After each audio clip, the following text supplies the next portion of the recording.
ಓಂ ಶಾಂತಿ. ಇಂದಿನ ಮುರಳಿಯ ದಿನಾಂಕ 23/7/2025. ಪ್ರಾತಃ ಮುರಳಿ. ಓಂ ಶಾಂತಿ. ಬಾಪ್ದಾದ ಮಧುವನ. ಮಧುರ ಮಕ್ಕಳೇ, ಸಮಯವು ಸಿಕ್ಕಿದರೆ ಏಕಾಂತದಲ್ಲಿ ವಿಚಾರ ಸಾಗರ ಮಂಥನ ಮಾಡಿ ಯಾವ ಜ್ಞಾನ ಬಿಂದುಗಳನ್ನು ಕೇಳುತ್ತೀರೋ ಅದನ್ನು ರಿವೈಸ್ ಮಾಡಿಕೊಳ್ಳಿ. ಪ್ರಶ್ನೆ: ನಿಮ್ಮ ನೆನಪಿನ ಯಾತ್ರೆಯು ಯಾವಾಗ ಪೂರ್ಣವಾಗುವುದು? ಉತ್ತರ: ಯಾವಾಗ ನಿಮ್ಮ ಯಾವುದೇ ಕರ್ಮೇಂದ್ರಿಯಗಳು ಮೋಸ ಮಾಡುವುದಿಲ್ಲವೋ, ಕರ್ಮಾತೀತ ಸ್ಥಿತಿಯಾಗುವುದೋ, ಆಗ ನೆನಪಿನ ಯಾತ್ರೆಯು ಮುಕ್ತಾಯವಾಗುವುದು. ನೀವೀಗ ಸಂಪೂರ್ಣ ಪುರುಷಾರ್ಥ ಮಾಡಬೇಕು. ನಿರಾಶಾವಾದಿಗಳಾಗಬಾರ್ದು. ಸರ್ವೀಸಿನಲ್ಲಿ ತತ್ಪರಾಗಬೇಕಾಗಿದೆ. ಓಂ ಶಾಂತಿ. ಮಧುರಾತಿ ಮಧುರ ಮಕ್ಕಳೇ, ಆತ್ಮಾಭಿಮಾನಿಗಳಾಗಿ ಕುಳಿತುಕೊಂಡಿದ್ದೀರಾ? ಮಕ್ಕಳು ತಿಳಿಯುತ್ತಾರೆ, ಅರ್ಧಕಲ್ಪ ನಾವು ದೇಹಾಭಿಮಾನಿಗಳಾಗಿದ್ದೆವು, ಈಗ ದೇಹಿ ಅಭಿಮಾನಿಯಾಗಿರಲು ಪರಿಶ್ರಮ ಪಡಬೇಕಾಗುತ್ತದೆ. ತಂದೆಯು ಬಂದು ತಿಳಿಸುತ್ತಾರೆ, ತಮ್ಮನ್ನು ಆತ್ಮ ಎಂದು ತಿಳಿದು ಕುಳಿತುಕೊಳ್ಳಿ. ಆಗಲೇ ತಂದೆಯು ನೆನಪು ಬರುವುದು. ಇಲ್ಲದಿದ್ದರೆ ಮರೆತು ಹೋಗುತ್ತೀರಿ. ನೆನಪೇ ಮಾಡದಿದ್ದರೆ ಯಾತ್ರೆಯನ್ನು ಹೇಗೆ ಮಾಡುವಿರಿ? ಪಾಪಗಳು ಹೇಗೆ ಕಳೆಯುತ್ತವೆ? ಇನ್ನೂ ನಷ್ಟ ಉಂಟಾಗುವುದು. ಇದು ಮುಖ್ಯ ಮಾತಾಗಿದೆ. ಇದನ್ನು ಪದೇ ಪದೇ ನೆನಪು ಮಾಡಿಕೊಳ್ಳಿ. ಉಳಿದಂತೆ ತಂದೆಯು ಅನೇಕ ಪ್ರಕಾರದ ಯುಕ್ತಿಗಳನ್ನು ತಿಳಿಸುತ್ತಾರೆ. ಸರಿ ಯಾವುದು, ತಪ್ಪು ಯಾವುದು ಎಂಬುದನ್ನು ತಿಳಿಸುತ್ತಾರೆ. ತಂದೆಯಂತೂ ಜ್ಞಾನಸಾಗರನಾಗಿದ್ದಾರೆ. ಭಕ್ತಿಯೂ ಗೊತ್ತಿದೆ. ಮಕ್ಕಳ ಭಕ್ತಿಯಲ್ಲಿ ಏನೇನು ಮಾಡಬೇಕಾಗುತ್ತದೆ, ಈ ಯಜ್ಞ ತಪ ಇತ್ಯಾದಿಗಳನ್ನು ಮಾಡುವುದೆಲ್ಲವೂ ಯಜ್ಞ ತಪ ಇತ್ಯಾದಿಗಳನ್ನು ಮಾಡುವುದೆಲ್ಲವೂ ಭಕ್ತಿ ಮಾರ್ಗದೆಂದು ತಿಳಿಯುತ್ತಾರೆ. ಭಲೆ ಅಲ್ಲಿ ತಂದೆಯ ಮಹಿಮೆ ಮಾಡುತ್ತಾರೆ, ಆದರೆ ಉಲ್ಟಾ ವಾಸ್ತವದಲ್ಲಿ ಕೃಷ್ಣನ ಮಹಿಮೆಯನ್ನು ಸಹ ಪೂರ್ಣವಾಗಿ ಅರಿತುಕೊಂಡಿಲ್ಲ. ಪ್ರತಿಯೊಂದು ಮಾತನ್ನು ತಿಳಿದುಕೊಳ್ಳಬೇಕಲ್ಲವೇ? ಹೇಗೆ ಕೃಷ್ಣನನ್ನು ವೈಕುಂಠನಾಥನೆಂದು ಹೇಳಲಾಗುತ್ತದೆ? ಇದಕ್ಕೆ ತಂದೆಯು ಹೇಳುತ್ತಾರೆ. ತಂದೆಯು ಕೇಳುತ್ತಾರೆ, ಮಕ್ಕಳೇ, ಕೃಷ್ಣನಿಗೆ ತ್ರಿಲೋಕನಾಥನೆಂದು ಹೇಳಲಾಗುತ್ತದೆ. ತ್ರಿಲೋಕನಾಥನೆಂದು ಗಾಯನ ಮಾಡುತ್ತಾರಲ್ಲವೇ? ತ್ರಿಲೋಕನಾಥ ಅರ್ಥಾತ್ 3 ಲೋಕ: ಮೂಲವತನ, ಸೂಕ್ಷ್ಮವತನ, ಸ್ಥೂಲವತನ. ನೀವು ಮಕ್ಕಳಿಗೆ ತಿಳಿಸಲಾಗಿದೆ, ನೀವು ಬ್ರಹ್ಮಾಂಡಕ್ಕೂ ಮಾಲೀಕರಾಗಿದ್ದೀರಿ. ನಾನು ಬ್ರಹ್ಮಾಂಡದ ಮಾಲೀಕನೆಂದು ಕೃಷ್ಣನು ತಿಳಿದುಕೊಂಡಿರುವೆನು? ಇಲ್ಲ. ಕೃಷ್ಣನಂತೂ ವೈಕುಂಠದಲ್ಲಿದ್ದನು. ಸ್ವರ್ಗದ ಹೊಸ ಪ್ರಪಂಚಕ್ಕೆ ವೈಕುಂಠವೆಂದು ಹೇಳಲಾಗುತ್ತದೆ. ಅಂದಾಗ ವಾಸ್ತವದಲ್ಲಿ ತ್ರಿಲೋಕಿನಾಥರು ಯಾರೂ ಇಲ್ಲ. ತಂದೆಯು ಸತ್ಯ ಮಾತುಗಳನ್ನು ತಿಳಿಸುತ್ತಾರೆ. 3 ಲೋಕಗಳಂತೂ ಇದೆ. ಬ್ರಹ್ಮಾಂಡದ ಮಾಲೀಕರು ಶಿವತಂದೆಯಾಗಿದ್ದಾರೆ, ನೀವು ಆಗಿದ್ದೀರಿ. ಸೂಕ್ಷ್ಮವತನದ ಮಾತಂತೂ ಇಲ್ಲ. ಸ್ಥೂಲ ವತನದಲ್ಲಿ ಅವರು ಮಾಲೀಕರಿಲ್ಲ. ಸ್ವರ್ಗಕ್ಕಾಗಲಿ ನರಕದ ಮಾಲೀಕರಲ್ಲೂ ಇಲ್ಲ. ಕೃಷ್ಣನು ಸ್ವರ್ಗದ ಮಾಲೀಕನಾಗಿದ್ದಾನೆ. ನರಕದ ಮಾಲೀಕನು ರಾವಣನಾಗಿದ್ದಾನೆ.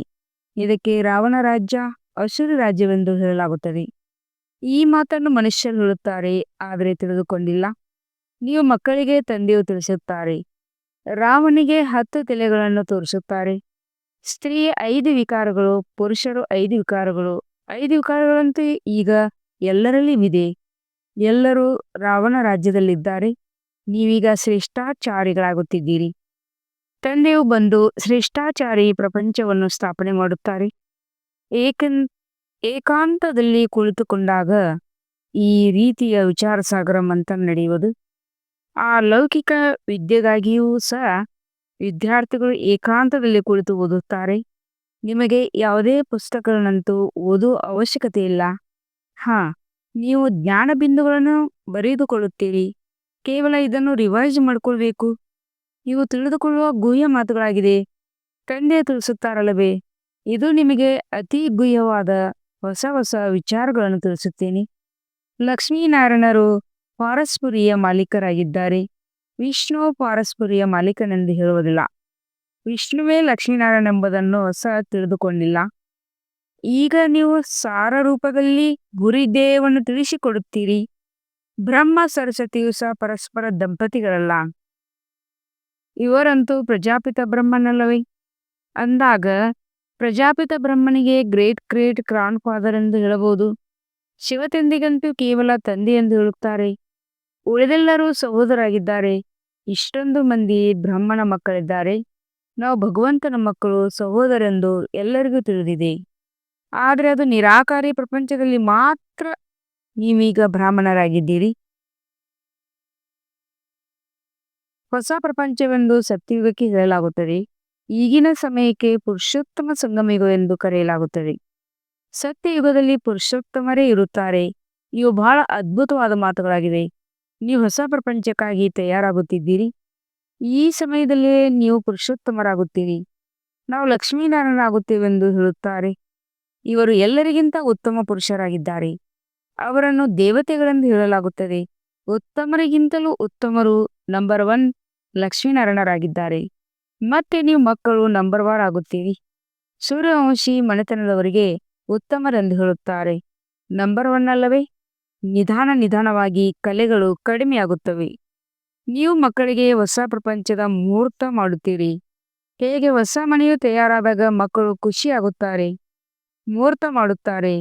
ನೀವು ಮಕ್ಕಳು ಸಹ ಹೊಸ ಪ್ರಪಂಚವನ್ನು ನೋಡಿ ಖುಷಿಯಾಗುತ್ತೀರಿ, ಮುಹೂರ್ತ ಮಾಡುತ್ತೀರಿ. ಚಿನ್ನದ ಪುಷ್ಪಗಳ ಮಳೆಯಾಗುತ್ತದೆ ಎಂದು ಬರೆಯಲ್ಪಟ್ಟಿದೆ. ನೀವು ಮಕ್ಕಳಿಗೆ ಖುಷಿಯ ನಸೆ ಏರಬೇಕು. ನಿಮಗೆ ಸುಖ ಮತ್ತು ಶಾಂತಿ ಎರಡೂ ಸಿಗುತ್ತದೆ. ಇಷ್ಟೊಂದು ಸುಖ ಮತ್ತು ಶಾಂತಿ ಪಡೆಯುವರು ಬೇರೆ ಯಾರೂ ಇಲ್ಲ. ಅನ್ಯ ಧರ್ಮದವರು ಬರುತ್ತಾರೆಂದರೆ ಆಗ ದ್ವೈತವಾಗಿ ಬಿಡುತ್ತದೆ. ನಾವು ಪುರುಷಾರ್ಥ ಮಾಡಿ ಶ್ರೇಷ್ಠ ಪದವಿಯನ್ನು ಪಡೆಯಬೇಕೆಂಬುದು ನೀವು ಮಕ್ಕಳಿಗೆ ಅಪಾರ ಖುಷಿ ಇದೆ. ಅದೃಷ್ಟದಲ್ಲಿದ್ದರೆ ಸಿಗುವುದು, ತೆರ್ಗಡೆಯಾಗುವುದಿದ್ದರೆ ಆಗುತ್ತವೆ ಎಂದಲ್ಲ. ಪ್ರತಿಯೊಂದು ಮಾತಿನಲ್ಲಿ ಅವಶ್ಯವಾಗಿ ಪುರುಷಾರ್ಥ ಮಾಡಬೇಕು.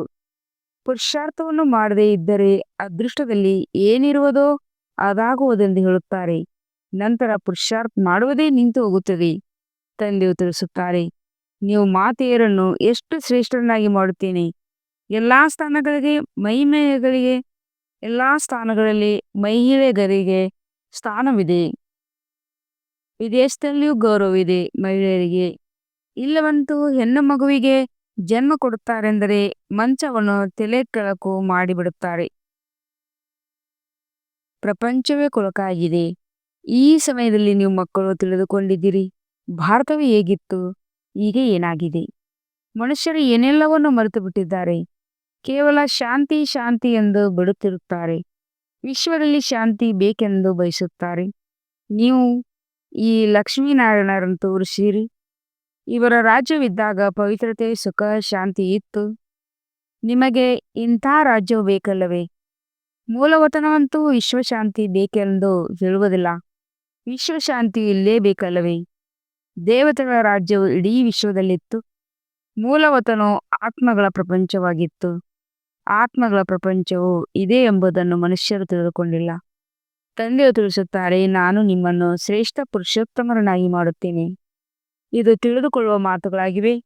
ಭಗವಂತನು ಬಂದಿದ್ದಾರೆಂದು ಡಂಗುರವನ್ನು ಸಾರುವುದಲ್ಲ. ಇದನ್ನು ಯಾರೂ ಒಪ್ಪುವುದಿಲ್ಲ. ಹೀಗೆ ಮಾಡಿದರೆ ಇನ್ನೂ ನಿಂದನೆಗೊಳಗಾಗುವರು ಮತ್ತು ನಿಂದನೆ ಮಾಡಿಸುವಿರಿ. ಈ ಬೀಕೆಗಳು ತಮ್ಮ ಬಾಬಾರವರನ್ನು ಭಗವಂತನೆಂದು ಹೇಳುತ್ತಾರೆಂದು ಹೇಳಿಬಿಡುತ್ತಾರೆ. ಈ ರೀತಿಯಲ್ಲಿ ಸರ್ವಿಸ್ ಆಗುವುದಿಲ್ಲ. ತಂದೆ ಯುಕ್ತಿಯನ್ನು ತಿಳಿಸುತ್ತಿರುತ್ತಾರೆ. ಕೋಣೆಯಲ್ಲಿ 8-10 ಚಿತ್ರಗಳನ್ನು ಗೋಡೆಗೆ ಬಹಳ ಚೆನ್ನಾಗಿ ತಗುಲಿ ಹಾಕಿರಿ ಮತ್ತು ಹೊರಗೆ ಬರೆಯಿರಿ. ಬೇಹದ್ದಿನ ತಂದೆಯಿಂದ ಬೇಹದ್ದಿನ ಸುಖದ ಆಸ್ತಿಯನ್ನು ಪಡೆಯಬೇಕು ಅಥವಾ ಮನುಷ್ಯರಿಂದ ದೇವತೆಗಳಾಗಲು ಬನ್ನಿ, ನಾವು ಅದನ್ನು ತಿಳಿಸುತ್ತೇವೆ. ಹೀಗೆ ಅನೇಕರು ಬರತೊಡಗುತ್ತಾರೆ, ತಾವಾಗಿಯೇ ಬರುತ್ತಾರೆ. ವಿಶ್ವದಲ್ಲಿ ಶಾಂತಿ ಅಂತೂ ಇತ್ತಲ್ಲವೇ? ಈಗ ಎಷ್ಟೊಂದು ಧರ್ಮಗಳಿವೆ. ತಮೋಪ್ರಧಾನ ಪ್ರಪಂಚದಲ್ಲಿ ಶಾಂತಿ ಸ್ಥಾಪನೆಯಾಗಲು ಹೇಗೆ ಸಾಧ್ಯ? ವಿಶ್ವಶಾಂತಿಯನ್ನು ಭಗವಂತನೇ ಸ್ಥಾಪಿಸಲು ಸಾಧ್ಯ. ಶಿವತಂದೆಯು ಬರುತ್ತಾರೆಂದರೆ ಏನನ್ನಾದರೂ ಉಡುಗೊರೆಯನ್ನು ತರುತ್ತಾರಲ್ಲವೇ? ಒಬ್ಬರೇ ತಂದೆಯಿದ್ದಾರೆ. ಅವರು ಬಹಳ ದೂರದಿಂದ ಬರುತ್ತಾರೆ ಮತ್ತು ಒಂದೇ ಬಾರಿ ಬರುತ್ತಾರೆ. ಇಷ್ಟು ದೊಡ್ಡ ತಂದೆಯು 5,000 ವರ್ಷಗಳ ನಂತರ ಬರುತ್ತಾರೆ. ಯಾತ್ರೆಯಿಂದ ಹಿಂತಿರುಗುವಾಗ ಮಕ್ಕಳಿಗೆ ಉಡುಗೊರೆಯನ್ನು ತೆಗೆದುಕೊಂಡು ಬರುತ್ತಾರಲ್ಲವೇ? ಸ್ತ್ರೀಗೆ ಪತಿಯು ಮಕ್ಕಳಿಗೆ ತಂದೆಯಂತೆ ಹೇಳುತ್ತಾರಲ್ವಾ, ಆಗುತ್ತಾರಲ್ವೇ? ನಂತರ ತಾತ ಮುತ್ತಾತನಾಗುತ್ತಾರೆ. ಇವರಿಗೆ ನೀವು ತಂದೆ ಎಂದು ಹೇಳುತ್ತೀರಿ. ಮತ್ತೆ ತಾತನು ಆಗುವರು, ಗ್ರೇಟ್ ಗ್ರೇಟ್ ಗ್ರಾಂಡ್ ಫಾದರ್ ಆಗುವರು. ವಂಶಾವಳಿ ಅಲ್ಲವೇ? ಆಡಮ್ ಆದಿ ದೇವನೆಂದು ಹೆಸರಿದೆ. ಆದರೆ ಮನುಷ್ಯರು ತಿಳಿದುಕೊಂಡಿಲ್ಲ. ನೀವು ಮಕ್ಕಳಿಗೆ ತಂದೆಯು ತಿಳಿಸುತ್ತಾರೆ. ತಂದೆಯ ಮೂಲಕ ನೀವು ಸೃಷ್ಟಿ ಚಕ್ರದ ಚರಿತ್ರೆ ಭೂಗೋಳವನ್ನು ಅರಿತುಕೊಂಡು ಚಕ್ರವರ್ತಿ ರಾಜರಾಗುತ್ತೀರಿ. ತಂದೆ ಎಷ್ಟು ಪ್ರೀತಿ ಮತ್ತು ರುಚಿಯಿಂದ ಓದಿಸುತ್ತಾರೆ ಅಂದಾಗ ಅಷ್ಟು ರುಚಿಯಿಂದ ಓದ್ಬೇಕಲ್ಲವೇ? ಬೆಳಗಿನ ಸಮಯದಲ್ಲಂತೂ ಎಲ್ಲರೂ ಬಿಡುವಾಗಿದ್ದಾರೆ.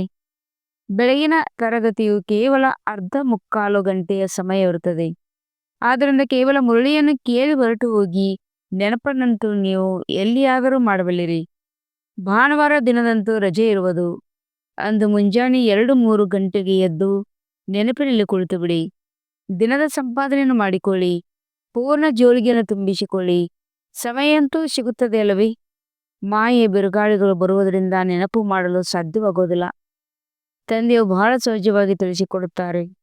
ಭಕ್ತಿ ಮಾರ್ಗದಲ್ಲಿ ಎಷ್ಟೊಂದು ಸತ್ಸಂಗಗಳಿವೆ. ಸತ್ಸಂಗಳಿಗೆ ಹೋಗುತ್ತಾರೆ. ಕೃಷ್ಣನ ಮಂದಿರದಲ್ಲಿ, ನಂತರ ಶ್ರೀನಾಥನ ಮಂದಿರದಲ್ಲಿ, ಮತ್ತೆ ಇನ್ನಾದರೂ ಮಂದಿರಕ್ಕೆ ಹೋಗುತ್ತಾರೆ. ಯಾತ್ರೆಯಲ್ಲಿಯೂ ಎಷ್ಟೊಂದು ವಿಚಾರಿಯಾಗಿರುತ್ತಾರೆ. ಇಷ್ಟೊಂದು ಕಷ್ಟವನ್ನು ತೆಗೆದುಕೊಳ್ಳುತ್ತಾರೆ, ಆದರೆ ಲಾಭವೇನೂ ಇಲ್ಲ. ನಾಟಕದಲ್ಲಿ ಇದು ಸಹ ನಿಗದಿಯಾಗಿದೆ. ಮತ್ತೆ ಕಲ್ಪದ ನಂತರವೂ ಆಗುವುದು. ನೀವು ಆತ್ಮಗಳಲ್ಲಿ ಪಾತ್ರವು ತುಂಬಲ್ಪಟ್ಟಿದೆ. ಸತ್ಯುಗ ತ್ರೇತಾಯುಗದಲ್ಲಿ ಯಾವ ಪಾತ್ರವನ್ನು ಕಲ್ಪದ ಹಿಂದೆ ಅಭಿನಯಿಸಿದ್ದೀರೋ ಅದನ್ನೇ ಅಭಿನಯಿಸುತ್ತೀರಿ. ಮಂದ ಬುದ್ಧಿಯವರು ಇದನ್ನು ಸಹ ತಿಳಿದುಕೊಂಡಿಲ್ಲ. ಯಾರು ಸೂಕ್ಷ್ಮ ಬುದ್ಧಿಯವರಿದ್ದಾರೆಯೋ ಅವರೇ ಚೆನ್ನಾಗಿ ಅರಿತುಕೊಂಡು ತಿಳಿದುಕೊಂಡು ಅನ್ಯರಿಗೆ ತಿಳಿಸಿಕೊಳ್ಳುತ್ತಾರೆ. ಈ ಅನಾದಿ ನಾಟಕವು ಮಾಡಲ್ಪಟ್ಟಿದೆ ಎಂಬುದು ಅವರಿಗೆ ಅಂತರದಲ್ಲಿ ಭಾಸವಾಗುತ್ತದೆ. ಇದು ಬೇಹದ್ದಿನ ನಾಟಕವೆಂಬುದನ್ನು ಪ್ರಪಂಚದಲ್ಲಿ ಯಾರೂ ತಿಳಿದುಕೊಂಡಿಲ್ಲ. ಇದನ್ನು ತಿಳಿದುಕೊಳ್ಳುವುದರಲ್ಲಿ ಸಮಯ ಹಿಡಿಸುತ್ತದೆ. ಪ್ರತಿಯೊಂದು ಮಾತನ್ನು ವಿಸ್ತಾರವಾಗಿ ತಿಳಿಸಿ ಮತ್ತೆ ಹೇಳಲಾಗುತ್ತದೆ. ಮುಖ್ಯವಾದುದು ನೆನಪಿನ ಯಾತ್ರೆಯಾಗಿದೆ. ಸೆಕೆಂಡ್ನಲ್ಲಿ ಜೀವನ ಮುಕ್ತಿ ಎಂದು ಗಾಯನವಿದೆ ಮತ್ತು ಇದೂ ಗಾಯನವಿದೆ. ಜ್ಞಾನ ಸಾಗರನಾಗಿದ್ದಾರೆ. ಇಡೀ ಸಾಗರವನ್ನು ಶಾಹಿಯನ್ನಾಗಿ ಮಾಡಿಕೊಂಡು, ಗಿಡ ಮರಗಳನ್ನು ಲೇಖನಿಯನ್ನಾಗಿ ಮಾಡಿ, ಆಕಾಶ ಭೂಮಿಯನ್ನು ಕಾಗದವನ್ನಾಗಿ ಮಾಡಿಕೊಂಡರೂ ಸಹ ಜ್ಞಾನಸಾಗರ ಮಹಿಮೆಯನ್ನು ಮುಗಿಸಲು ಸಾಧ್ಯವಿಲ್ಲ. ಆರಂಭದಿಂದ ಹಿಡಿದು ನೀವು ಎಷ್ಟೊಂದು ಬರೆಯುತ್ತಾ ಬಂದಿದ್ದೀರಿ. ಬಹಳಷ್ಟು ಕಾಗದಗಳಾಗಿ ಬಿಡುವುದು. ನೀವೇನೋ ಅಲೆದಾಡಬೇಕಾಗಿಲ್ಲ. ಮುಖ್ಯವಾದವರು ತಂದೆಯಾಗಿದ್ದಾರೆ. ತಂದೆಯನ್ನು ನೆನಪು ಮಾಡಬೇಕಾಗಿದೆ. ಇಲ್ಲಿಯೂ ಸಹ ನೀವು ಶಿವತಂದೆಯ ಬಳಿ ಬರುತ್ತೀರಿ. ಶಿವತಂದೆಯು ಇವರಲ್ಲಿ ಪ್ರವೇಶ ಮಾಡಿ ನಿಮಗೆ ಎಷ್ಟು ಪ್ರೀತಿಯಿಂದ ಓದಿಸುತ್ತಾರೆ. ಯಾವುದೇ ಹೆಗ್ಗಳಿಕೆ ಇಲ್ಲ. ತಂದೆಯು ತಿಳಿಸುತ್ತಾರೆ, ನಾನು ಹಳೆಯ ಶರೀರದಲ್ಲಿ ಬರುತ್ತೇನೆ. ಹೇಗೆ ಸಾಧಾರಣವಾಗಿ ಬಂದು ತಂದೆ ಓದಿಸುತ್ತಾರೆ. ಯಾವುದೇ ಅಹಂಕಾರವಿಲ್ಲ. ತಂದೆಯು ತಿಳಿಸುತ್ತಾರೆ, ನೀವು ನನಗೆ ಪತಿತ ಪ್ರಪಂಚ ಪತಿತ ಶರೀರದಲ್ಲಿ ಬಂದು ನಮಗೆ ಶಿಕ್ಷಣ ಕೊಡಿ ಎಂದು ಹೇಳುತ್ತೀರಿ. ಸತ್ಯಯುಗದಲ್ಲಿ ಬಂದು ವಜ್ರ ವೈಡೂರ್ಯಗಳಲ್ಲಿ ಬಂದು ಕುಳಿತುಕೊಳ್ಳಿ, ಭೋಜನವನ್ನು ಸ್ವೀಕರಿಸಿ ಎಂದು ಕರೆಯುವುದಿಲ್ಲ. ಶಿವತಂದೆಯಂತೂ ಭೋಜನ ಮಾಡುವುದಿಲ್ಲ. ಮೊದಲಂತೂ ಬಂದು ಭೋಜನವನ್ನು ಸ್ವೀಕರಿಸಿ ಎಂದು ಕರೆಸುತ್ತಿದ್ದರು. 36 ಪ್ರಕಾರದ ಭೋಜನವನ್ನು ತಿನ್ನಿಸುತ್ತಿದ್ದರು. ಇದು ಪುನಃ ಆಗುವುದು. ಇದನ್ನು ಚರಿತ್ರೆ ಎಂದು ಹೇಳಬಹುದು. ಕೃಷ್ಣನ ಚರಿತ್ರೆ ಏನಿದೆ? ಕೃಷ್ಣನಂತೂ ಸತ್ಯಯುಗದ ರಾಜಕುಮಾರನಾಗಿದ್ದಾನೆ. ಅವನಿಗೆ ಪತಿತ ಪಾವನೆಂದು ಹೇಳಲಾಗುವುದಿಲ್ಲ.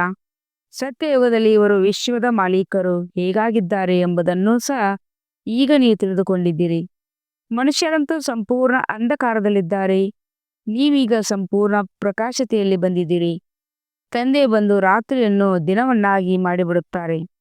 ಅರ್ಧಕಲ್ಪ ನೀವು ರಾಜ್ಯಭಾರ ಮಾಡುತ್ತೀರಿ ಅಂದ ಮೇಲೆ ಎಷ್ಟೊಂದು ಖುಷಿ ಇರಬೇಕು. ಯಾವಾಗ ನಿಮ್ಮ ಯಾವುದೇ ಕರ್ಮೇಂದ್ರಗಳು ಮೋಸ ಮಾಡುವುದಿಲ್ಲವೋ ಆಗ ನಿಮ್ಮ ನೆನಪಿನ ಯಾತ್ರೆಯು ಕೊನೆಯಾಗುವುದು. ಕರ್ಮಾತೀತ ಸ್ಥಿತಿಯಾದಾಗ ನಿಮ್ಮ ನೆನಪಿನ ಯಾತ್ರೆಯು ಮುಕ್ತಾಯವಾಗುವುದು. ಈಗಿನ ಮುಕ್ತಾಯವಾಗಿಲ್ಲ. ನೀವೀಗ ಸಂಪೂರ್ಣ ಪುರುಷಾರ್ಥ ಮಾಡಬೇಕಾಗಿದೆ. ನಿರಾಶಾದಿಗಳಾಗಬಾರದು. ಸೇವೆ ಸೇವೆ ಸೇವೆ. ತಂದೆಯೂ ಸಹ ಬಂದು ವೃದ್ಧ ಶರೀರದಿಂದ ಸೇವೆ ಮಾಡುತ್ತಿರಲ್ಲವೇ? ತಂದೆಯು ಮಾಡಿಸುವವರಾಗಿದ್ದಾರೆ. ಇವರನ್ನು ಮಾಡಿಸಬೇಕು, ಈ ಮನೆಯನ್ನು ಕಟ್ಟಿಸಬೇಕೆಂದು ಮಕ್ಕಳಿಗಾಗಿ ಎಷ್ಟೊಂದು ಚಿಂತೆ ಇರುತ್ತದೆ. ಹೇಗೆ ಲೌಕಿಕ ತಂದೆಗೆ ಹದ್ದಿನ ವಿಚಾರಗಳಿರುತ್ತವೆ, ಹಾಗೆಯೇ ಪಾರಲೌಕಿಕ ತಂದೆಗೆ ಬೇಹದ್ದಿನ ವಿಚಾರ ಇರುತ್ತದೆ. ನೀವು ಮಕ್ಕಳೇ ಸರ್ವಿಸ್ ಮಾಡಬೇಕಾಗಿದೆ. ದಿನ ಪ್ರತಿದಿನ ಬಹಳ ಸಹಜವಾಗುತ್ತಾ ಹೋಗುತ್ತದೆ. ಎಷ್ಟು ವಿನಾಶಕ್ಕೆ ಸಮೀಪ ಬರ್ತೀರೋ ಅಷ್ಟು ಶಕ್ತಿ ತುಂಬುತ್ತಾ ಹೋಗುತ್ತದೆ. ಕೊನೆಯಲ್ಲಿ ಭೀಷ್ಮ ಪಿತಃ ಮೊದಲಾದವರಿಗೆ ಬಾಣವು ನಾಟಿತೆಂದು ಗಾಯನವಿದೆ. ಈಗ ಬಾಣವು ನಾಟಿದರೆ ಬಹಳ ಏರುಪೇರಾಗಿಬಿಡೋದು. ಇಲ್ಲಿ ಎಷ್ಟೊಂದು ಜನಸಂದಣಿಯಾಗುವುದು. ಮಾತೇ ಕೇಳಬೇಡಿ. ತಲೆ ಕೆಡಿಸಿಕೊಳ್ಳುವುದಕ್ಕೂ ಬಿಡುವಿಲ್ಲವೆಂದು ತಿಳುತ್ತಾರಲ್ಲವೇ? ಈ ರೀತಿ ಏನೂ ಇಲ್ಲ. ಆದರೆ ಬಹಳ ಜನಸಂದಣಿಯಾದರೆ ಈ ರೀತಿ ಹೇಳಲಾಗುತ್ತದೆ. ಯಾವಾಗ ಇಂಥವರಿಗೆ ಬಾಣವು ನಾಟುವುದೋ ಆಗ ನಿಮ್ಮ ಪ್ರಭಾವ ಬೀರುವುದು. ಎಲ್ಲಾ ಮಕ್ಕಳಿಗೆ ತಂದೆಯ ಪರಿಚಯ ಸಿಗಬೇಕಾಗಿದೆ. 3 ಹೆಜ್ಜೆಗಳಷ್ಟು ಭೂಮಿಯಲ್ಲಿಯೂ ಈ ಅವಿನಾಶಿ ಆಸ್ಪತ್ರೆ ಹಾಗೂ ಈಶ್ವರ್ಯ ವಿಶ್ವವಿದ್ಯಾಲಯವನ್ನು ತೆರೆಯಬಹುದು. ಹಣವಿಲ್ಲದಿದ್ದರೂ ಪರವಾಗಿಲ್ಲ, ಚಿತ್ರಗಳಂತೂ ನಿಮಗೆ ಸಿಗುತ್ತವೆ. ಸೇವೆಯಲ್ಲಿ ಮಾನ ಅಪಮಾನ, ಸುಖ ದುಃಖ, ಚಳಿ ಬಿಸಿಲು ಎಲ್ಲವನ್ನೂ ಸಹನೆ ಮಾಡಬೇಕಾಗುತ್ತದೆ. ಅನ್ಯರನ್ನು ವಜ್ರಸಮನಾಗಿ ಮಾಡುವುದು ಕಡಿಮೆ ಮಾತೇನು? ತಂದೆಯು ಎಂದಾದರೂ ಸುಸ್ತಾಗುತ್ತಾರೆಯೇ? ನೀವೇಕೆ ಸುಸ್ತಾಗುತ್ತೀರಿ? ಒಳ್ಳೆಯದು. ಮಧುರಾತಿ ಮಧುರ ಅಗಲಿ ಮರಳಿ ಸಿಕ್ಕಿರುವ ಮಕ್ಕಳ ಪ್ರತಿ ಮಾತ್ಪಿತ ಬಾಪ್ತದರ ನೆನಪು ಪ್ರೀತಿ ಹಾಗೂ ಸುಪ್ರಭಾತ. ಆತ್ಮೀಯ ಮಕ್ಕಳಿಗೆ ಆತ್ಮೀಯ ತಂದೆಯ ನಮಸ್ತೆ. हम रूहानी बच्चों की रूहानी बाप दादा को याद प्यार और गुड मॉर्निंग. नमस्ते नमस्ते नमस्ते. शुक्रिया बाबा शुक्रिया, शुक्रिया बाबा शुक्रिया, शुक्रिया बाबा शुक्रिया. ಧಾರಣೆಗಾಗಿ ಮುಖ್ಯ ಸಾರ. 1ನೇ ಪಾಯಿಂಟ್ ಆಗಿದೆ. ಬೆಳಗಿನ ಸಮಯ ಅರ್ಧ ಮುಕ್ಕಾಲು ಗಂಟೆ ಬಹಳ ಪ್ರೀತಿಯಿಂದ ಹಾಗೂ ರುಚಿಯಿಂದ ವಿದ್ಯೆಯನ್ನು ಓದಬೇಕಾಗಿದೆ. ತಂದೆ ನೆನಪಿನಲ್ಲಿರಬೇಕು. ಎಲ್ಲಾ ಕರ್ಮೇಂದ್ರಿಯಗಳು ವಶದಲ್ಲಿ ಬರುವಂತೆ ನೆನಪಿನ ಅಭ್ಯಾಸವಿರಲಿ. 2ನೇ ಪಾಯಿಂಟ್. ಸರ್ವೀಸಿನಲ್ಲಿ ಸುಖ ದುಃಖ, ಮಾನ ಅಪಮಾನ, ಚಳಿ ಬಿಸಿಲು ಎಲ್ಲವನ್ನೂ ಸಹನೆ ಮಾಡಬೇಕಾಗಿದೆ. ಎಂದೂ ಸರ್ವೀಸಿನಲ್ಲಿ ಸುಸ್ತಾಗಬಾರದು. 3 ಹೆಜ್ಜೆಗಳಷ್ಟು ಇಡುವ ಭೂಮಿಯಲ್ಲಿಯೂ ಆಸ್ಪತ್ರೆ ಹಾಗೂ ವಿಶ್ವವಿದ್ಯಾಲಯವನ್ನು ತೆರೆಯುವುದು ವಜ್ರ ಸಮಾನರಾಗಿ ಮಾಡುವ ಸೇವೆ ಮಾಡಬೇಕಾಗಿದೆ. ವರದಾನ. ಸತ್ಯ ಆತ್ಮಿಕ ಸ್ನೇಹದ ಅನುಭೂತಿ ಮಾಡಿಸುವಂತ ಮಾಸ್ಟರ್ ಸ್ನೇಹದ ಸಾಗರ ವಿವರಣೆಯಾಗಿದೆ. ಹೇಗೆ ಸಾಗರದ ತೀರಕ್ಕೆ ಹೋದಾಗ ಶೀತಲತೆಯ ಅನುಭವ ಆಗುವುದು, ಹಾಗೆಯೇ ತಮ್ಮ ಮಕ್ಕಳು ಮಾಸ್ಟರ್ ಸ್ನೇಹ ಸಾಗರರಾಗಿದ್ದಾಗ ತಂದೆಯು ಯಾವುದೇ ಆತ್ಮ ನಿಮ್ಮ ಮುಂದೆ ಬಂದಲ್ಲಿ ಅವರು ಅನುಭವ ಮಾಡಲಿ. ಸ್ನೇಹದ ಸಾಗರನ ಅಲೆ ಸ್ನೇಹದ ಅನುಭೂತಿ ಮಾಡಿಸುತ್ತಿರಬೇಕು. ಏಕೆಂದರೆ ಇಂದಿನ ಪ್ರಪಂಚದ ಜನ ಸತ್ಯ ಆತ್ಮಿಕ ಸ್ನೇಹ ಹಸಿವಿನಿದ್ದಾರೆ. ಸ್ವಾರ್ಥಿ ಸ್ನೇಹ ನೋಡಿ ನೋಡಿ ಆ ಸ್ನೇಹದಿಂದ ಮನಸ್ಸು ಬೇಸತ್ತು ಹೋಗಿದೆ. ಆದ್ದರಿಂದ ಆತ್ಮಿಕ ಸ್ನೇಹದ ಸ್ವಲ್ಪ ಕ್ಷಣಗಳು ಅನುಭೂತಿಯನ್ನೇ ಜೀವನದ ಆಶ್ರಯ ಎಂದು ತಿಳಿಯುತ್ತಾರೆ. ಸ್ಲೋಗನ್. ಜ್ಞಾನಧನದಿಂದ ಸಂಪನ್ನರಾಗಿದ್ದಾಗ ಸ್ಥೂಲಧನದ ಪ್ರಾಪ್ತಿ ಸ್ವತಃವಾಗಿ ಆಗುತ್ತದೆ. ಅದಕ್ಕೆ ಸೂಚನೆ. ಸಂಕಲ್ಪ ಶಕ್ತಿಯನ್ನು ಜಮಾ ಮಾಡಿ ಶ್ರೇಷ್ಠ ಸೇವೆಗೆ ನಿಮಿತ್ತರಾಗಿ. ಹೇಗೆ ಶಕ್ತಿಯುಗಿ ಸೃಷ್ಟಿಗೆ ಹೇಳುತ್ತಾರೆ, ಒಂದು ರಾಜ್ಯ ಒಂದು ಧರ್ಮ ಇದೆ. ಇದೇ ರೀತಿ ಈಗ ಸ್ವರಾಜ್ಯದಲ್ಲಿಯೂ ಒಂದು ರಾಜ್ಯ ಅರ್ಥಾತ್ ಸ್ವಯಂನ ಸೂಚನೆಯನ್ನು ಎಲ್ಲರೂ ನಡೆಯುವಂತೆ ಇರಬೇಕು. ಮನಸ್ಸು ತನ್ನ ಮನಮತ ನಡೆಸಬಾರದು. ಬುದ್ಧಿ ತನ್ನ ನಿರ್ಣಯ ಶಕ್ತಿಯನ್ನು ಏರುಪೇರು ಮಾಡಬಾರದು. ಸಂಸಾರ ಆತ್ಮವನ್ನು ಕುಣಿಸಲಾರಬಾರದು. ಆಗ ಹೇಳಲಾಗುತ್ತದೆ, ಒಂದು ಧರ್ಮ ಒಂದು ರಾಜ್ಯ. ಇಂತಿಂಥ ಕಂಟ್ರೋಲಿಂಗ್ ಪವರ್ ಧಾರಣೆ ಮಾಡಿ. ಇದೇ ಬೇಹದ್ದಿನ ಸೇವೆಯ ಸಾಧನೆಯಾಗಿದೆ. ಓಂ ಶಾಂತಿ.